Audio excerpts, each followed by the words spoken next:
നമസ്കാരം. വീട്ടിലുള്ള ചേരുവകൾ കൊണ്ട് വളരെ പെട്ടെന്ന് തയ്യാറാക്കിയെടുക്കാൻ പറ്റുന്ന തക്കാളി റെസിപ്പിയാണ് ഇന്നത്തേത്. ഇത് ചോറിൻ്റെ കൂട്ടത്തിലോ ദോശ, ഇഡ്ഡലി എന്തിൻ്റെ കൂടെയും കഴിക്കാൻ പറ്റിയിട്ടുള്ള നല്ലൊരു റെസിപ്പിയാണ്. അപ്പോൾ ഇത് എങ്ങനെയാണ് തയ്യാറാക്കുന്നത് നോക്കാം. അതിനു വേണ്ടി ഞാനിവിടെ ഒരു 5 തക്കാളി ചെറുതായിട്ട് അരിഞ്ഞത് ചേർത്ത് കൊടുക്കുവാണ്. അതിലേക്ക് അല്പം പിഴുപുളിയും കൂടെ ചേർക്കാം. ഞാനിപ്പോൾ ഇവിടെ എടുത്തിരിക്കുന്ന തക്കാളിക്ക് നല്ല പുളിയാണ്, അതുകൊണ്ടാണ് ഞാൻ അല്പം ചേർത്തത്. പുളി കുറവുള്ള തക്കാളിയാണെങ്കിൽ അല്പം കൂടെ ചേർത്ത് കൊടുക്കണം. ഇനിയിപ്പോൾ നന്നായി ഒന്ന് ഇളക്കിയ ശേഷം മൂടി കൊണ്ടടച്ച് ഈ നീരൊക്കെ ഒന്ന് തക്കാളിയുടെ നീര് വറ്റി വരുന്നത് വരെ വെയിറ്റ് ചെയ്യാം.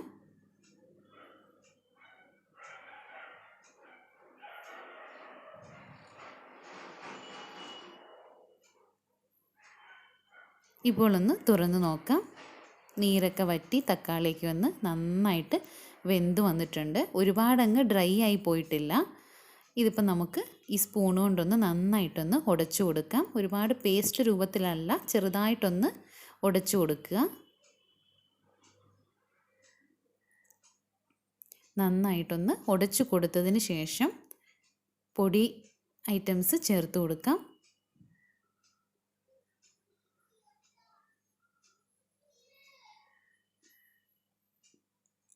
ഇതിലേക്ക് 1 ടീസ്പൂൺ നിറച്ച് മുളക് പൊടി ചേർത്ത് കൊടുക്കുകയാണ്. എരിവിനനുസരിച്ച് കൂട്ടുകയും കുറയ്ക്കുകയും ഒക്കെ ചെയ്യാം. 1/4 ടീസ്പൂൺ മഞ്ഞൾപ്പൊടി,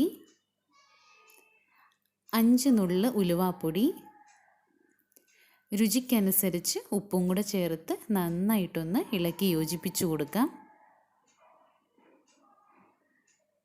നന്നായി ഇളക്കി യോജിപ്പിച്ച ശേഷം ഒരു 1 മിനിറ്റ് മൂടി കൊണ്ട് അടച്ചൊന്ന് വേവിക്കാം. ആ പുളിയും എരിവും ഉപ്പും ഒക്കെ ഒന്ന് പിടിക്കാൻ വേണ്ടിയിട്ടാണ്.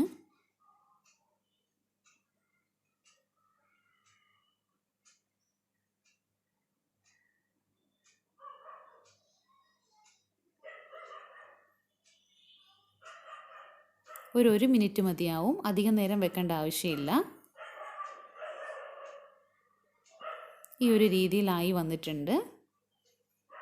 ഇനിയിപ്പം നമുക്ക് വേറെ ഒരു പാൻ വെച്ച് കൊടുക്കാം.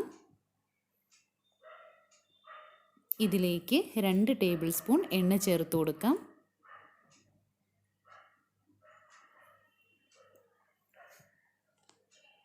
എണ്ണ ചൂടായതിന് ശേഷം 1/2 ടീസ്പൂൺ കടുക്,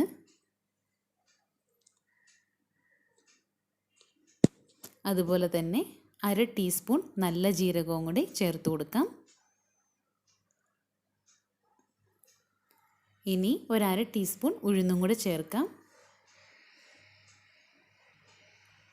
ഇതിലേക്ക് 6 ചതച്ച വെളുത്തുള്ളിയും കൂടെ ചേർത്ത് കൊടുക്കാം. ചെറുതായിട്ടൊന്ന് മൂപ്പിച്ചെടുക്കാം. 3/4 ഭാഗത്തോളം മൂത്ത് വന്നതിന് ശേഷം ഉണക്കമുളക് ചേർത്ത് കൊടുക്കാം. ഞാനിവിടെ 3 ഉണക്കമുളകാണ് എടുത്തിരിക്കുന്നത്. ഇതും കൂടെ ചേർത്ത് ഒന്ന് മൂപ്പിച്ചെടുക്കാം. നന്നായി മൂത്ത് വന്നതിന് ശേഷം അല്പം കറിവേപ്പിലയും കൂടെ ചേർത്ത് ഇളക്കാം.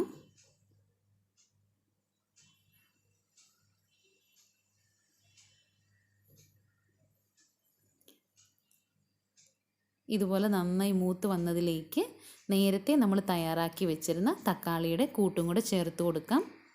ഞാനിപ്പോൾ വീഡിയോ ആയത് കാരണം ഇങ്ങനെ ചേർക്കുന്നു എന്നേ ഉള്ളൂ. നമ്മൾ വീട്ടിൽ പെട്ടെന്നൊക്കെ തയ്യാറാക്കുന്ന സമയത്ത് തക്കാളിയിലേക്ക് നമ്മൾ ചെറിയൊരു പാത്രത്തിൽ കൊണ്ട് താളിച്ചൊഴിച്ചാലും മതിയാവും. ഇനിയിപ്പം നന്നായി ഒന്ന് ഇളക്കി കൊടുക്കാം. ഒരു 1 മിനിറ്റ് നേരം ഒന്ന് ഈ എണ്ണയിലിട്ട് ഇതുപോലെ ഒന്ന് ചെറുതായിട്ട് ഇളക്കി കൊടുക്കണം. എന്നാലേ ആ ഒരു കറക്റ്റ് ടേസ്റ്റ് കിട്ടത്തുള്ളൂ. ഒരുപാട് സമയം വെക്കേണ്ട ആവശ്യമില്ല. ഇത്രയേ ഉള്ളൂ. ഇവിടെ പാകത്തിന് തയ്യാറായിട്ടുണ്ട്.